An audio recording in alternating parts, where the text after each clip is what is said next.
এবার শুনুন ওর বোমা গুলি বন্দুকগুলো কি দিচ্ছে আপনাকে, শুনুন অরিত্র। দেখুন, মানে এতক্ষণ ধরে অনেক কিছুই আমরা শুনলাম যে বাংলাদেশের সাথে বাণিজ্য বন্ধ হয়ে গেলে আমরা নাকি খেতে পাবো না, ইত্যাদি করতে পারবো না। তো যাই হোক, তাও এখনও পর্যন্ত ডিম থেকে গম থেকে সমস্ত জিনিসপত্রগুলো ভারতবর্ষ থেকেই, পেঁয়াজ থেকে চাল থেকে সবই এখান থেকে তাদেরকে নিতে হচ্ছে।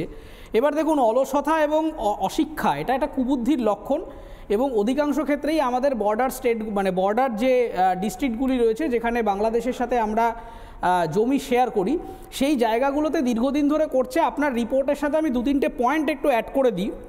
সেটা হচ্ছে যে তারা শুধুমাত্র যে জমি এই গমগুলো তুলে নিয়ে যাচ্ছে তাই না, আমার কাছে খবর আছে যে এই যে সীমান্ত যেখানে এখন ওই কাঁটাতার দেওয়া হচ্ছে, এতদিন কাঁটাতার ছিল না, প্রথমে তারা কাঁটাতার দেওয়ায় বাধা সৃষ্টি করেছিল। বিজিবি এবং বিএসএফের মধ্যে একটা বাকবিতণ্ডা হয়, তারপর দুই দেশের মধ্যে একটা ফ্ল্যাগ মিটিং হয়, সেই ফ্ল্যাগ মিটিংয়ের মধ্যে কাঁটাতার দেওয়া হবে এই সিদ্ধান্তই আপহেল্ড করা হয়। এবং জবে থেকে কাঁটাতার দেওয়ার ব্যাপারটা শুরু হলো, এতদিন পর্যন্ত চোরাচালানকারী থেকে শুরু করে বিভিন্ন রকমভাবে অসৎ উপায়ে এই বর্ডারগুলিকে বাংলাদেশের পক্ষ থেকে ব্যবহার করা হতো। এবং একটা ইন্টারেস্টিং যে ডেটা, সেটা হচ্ছে আমাদের যে কাঁটাতার বা সীমান্তগুলো রয়েছে সেখান থেকে 150 গজ ভেতরে ওইদিকে বাংলাদেশের দিকেও ভারতীয়দের কিছুটা জমি রয়েছে। ফলে এখানকার যারা জমি চাষি, সেই চাষিদেরকে আগে ওখানে যেতে হতো, চাষাবাদ করতেন, আবার ফিরে আসতেন, একটা লাইন অফ কন্ট্রোলের অংশ ছিল। কিন্তু এই কাঁটাতার যবে থেকে এই ডিসপুটটা হয়েছে তবে থেকে তারা ওইখানটায় যেতে পারছেন না। এবং আজকে তারা গিয়ে দেখছেন আরও কিছু ইন্টারেস্টিং ঘটনা, যে এই যে গমের যে মেশিন, সেই শ্যালো মেশিন নষ্ট করে দিচ্ছে। যে পাম্প, কৃষিকার্যের জন্য যে পাম্প, সেই পাম্পের মুখে ইট গুঁজে দিচ্ছে যাতে সেই পাম্পগুলো খারাপ হয়ে যায়। এবং বিভিন্ন ফসলের মধ্যে বিভিন্ন রকমের কীটনাশক রাসায়নিক দিয়ে যাতে ফসলগুলো বিষাক্ত হয়ে যায়, সেই ব্যাপারেও বেশ কিছু লোকজন কাজ করছে। রাতের বেলা করে এগুলো আসছে, শুধু ফসল চুরি করছে না, তারা ফসলকে কন্টামিনেটেড করছে, তারা পাম্প খারাপ করে দিচ্ছে, তারা শ্যালো মেশিনগুলো নষ্ট করে দিচ্ছে। এর মূল কারণ আমার যেটা মনে হয় যে ভারতবর্ষ ছাড়াও রাশিয়া এবং ইউক্রেন, এই দুটি দেশের থেকে গম আমদানি করতো বাংলাদেশ, এবং রাশিয়া এবং ইউক্রেনের থেকেও একদিকে ওখানে একটা যুদ্ধকালীন পরিস্থিতি, এবং দুটি দেশই যেহেতু ভারতের পক্ষে, তাই তারাও খুব একটা বাংলাদেশকে সাপোর্ট করছে না। ফলে সেই জায়গায় বাংলাদেশ কোণঠাসা হয়ে যাচ্ছে। এখন কোনো দিকে তারা কোনো রকম সমস্যা আর ক্রিয়েট করতে না পেরে এখন একেবারে রকমারি আমাদের এখানে এসে ফিজিক্যাল কিভাবে ড্যামেজ করা যায় সেই একটা অসৎ উপায় নিয়েছে। আমি আবার বাংলাদেশিদের বলবো, মানুষজন করে না। তারিকুল ইসলাম ভূঁইয়া কেন বাংলাদেশ এগুলো করছে? কেন মোহাম্মদ ইউনূসকে বলছেন না শুধরে যেতে? ধন্যবাদ রিপাবলিকান বাংলার গণমাধ্যমকে। প্রথমে আমি ময়ূর দাদার কাছে অনুরোধ করব যে আমাকে কথা বলার জন্য সুযোগ দিয়েছেন, আমার কথা শেষ না হওয়া পর্যন্ত সাইড টকিং যাতে কোনো কারণে না হয়। দেখেন, আমাদের বাংলাদেশে আপনার গত 17 বছর শেখ হাসিনা আমাদের দেশটাকে শাসনের নামে সূচে খেয়েছে। তখন এই পশ্চিমবঙ্গের গণমাধ্যমগুলো বা পশ্চিমবঙ্গের ভারতের যে প্রতিবাদ করার কথা ছিল, বিরোধী দলের নেতাকর্মীদের উপর হামলা, মামলা, জেল, জুলুম, আইনাগর থেকে শুরু করে মানুষের উপর কি অমানসিক নির্যাতন করা হয়েছিল সরকার। কিন্তু গত 17 বছর এগুলো করার পরেও ভারতীয় মিডিয়াগুলো থেকে আমরা কোনো ধরনের প্রতিকার পাইনি, কোনো প্রতিবাদ পাইনি। কিন্তু বাংলাদেশ কবে স্বাধীন হয়েছে? 70 বছর কি করে বলছেন? বাংলাদেশ কবে স্বাধীন হয়েছে? না, আমি 17 বছর বলছি না, আমি 17 বছর অবশ্য আপনাদের প্রতিদিনই স্বাধীনতা হয়। গত 17 বছর না, গত 17 বছর। আরে গত 70 বছরে আপনারা পাকিস্তান আপনাদেরকে মারছিল বলেই তো আমরা স্বাধীন করলাম আপনাদেরকে। দাদা, আমি আপনাকে আসতেছি, আপনি যদি আমাকে কথা বলার যদি সুযোগ না দেন। কথা বলুন। বাংলাদেশ থেকে দুজন এই মুহূর্তে যোদ্ধা রয়েছেন, ভারত থেকে দুজন যোদ্ধা রয়েছেন। আমি আপনাকেই জিজ্ঞেস করছি প্রথমে, 70 বছর করছেন কেন? 70 বছর আগে বাংলাদেশ ছিল। এখানে কিছু লোক বলছে যে আর রাজ্যটার নাম পশ্চিমবঙ্গ নয়, রাজ্যটার নাম পশ্চিমবঙ্গ। না না না, আমরা যেরকম পশ্চিমবঙ্গে থাকি আপনারা থাকেন পূর্ববঙ্গে।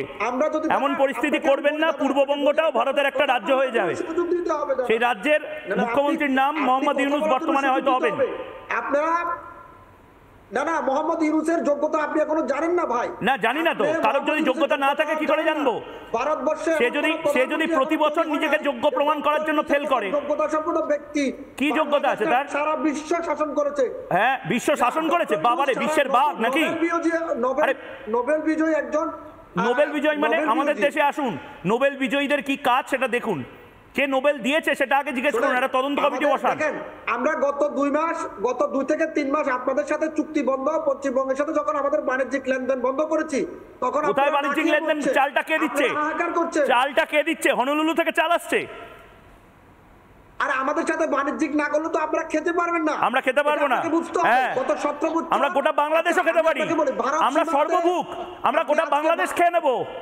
খেতে পারবো না মানে ভাত খেতে পারবো না তো বাংলাদেশ খাবো? আপনাকে বলি ভাত খাবো না, ডাল চাল এই সমস্ত কিছু খাবো না তো চট্টগ্রাম খাবো? কথা বলো, আপনার কথা বলে স্কোপ দিতে হবে, কথা বলে স্কোপ না দিলে আমি কথা বলবো কিভাবে? আমি শুধু একটাই কথা বলছি, 140 কোটি মানুষকে কেন খেপিয়ে তুলছেন?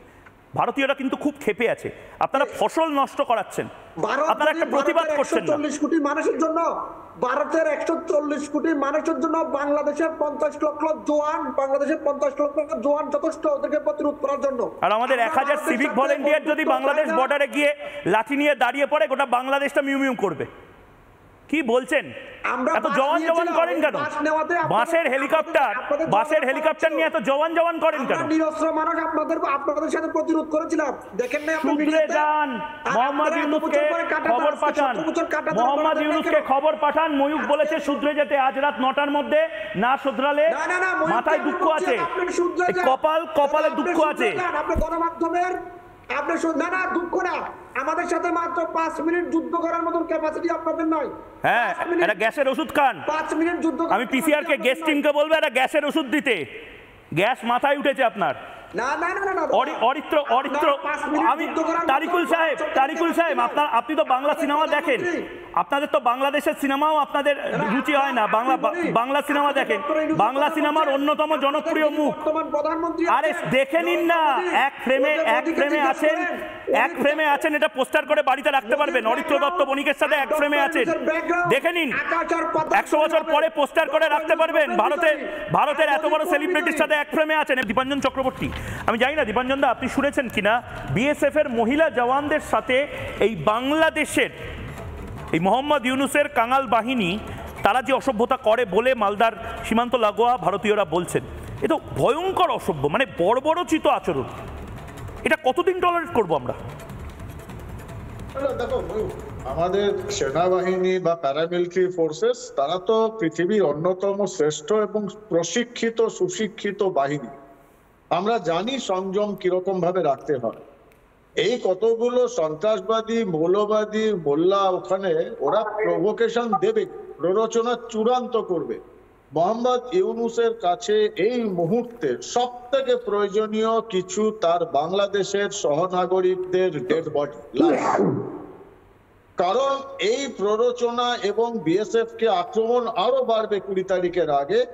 যদি বিএসএফ ভুল ক্রমে কোনোভাবে আত্মরক্ষার্থেও গুলি চালায় আর কোনো বাংলাদেশি নাগরিক যদি মারা যায়, তারপরে দেখবে ইউসুফ কিরকম ভাবে লাফাতে সারা বিশ্বের দরবারে গিয়ে চিৎকার শুরু করবে, আমরা আক্রান্ত ভারতের কাছে।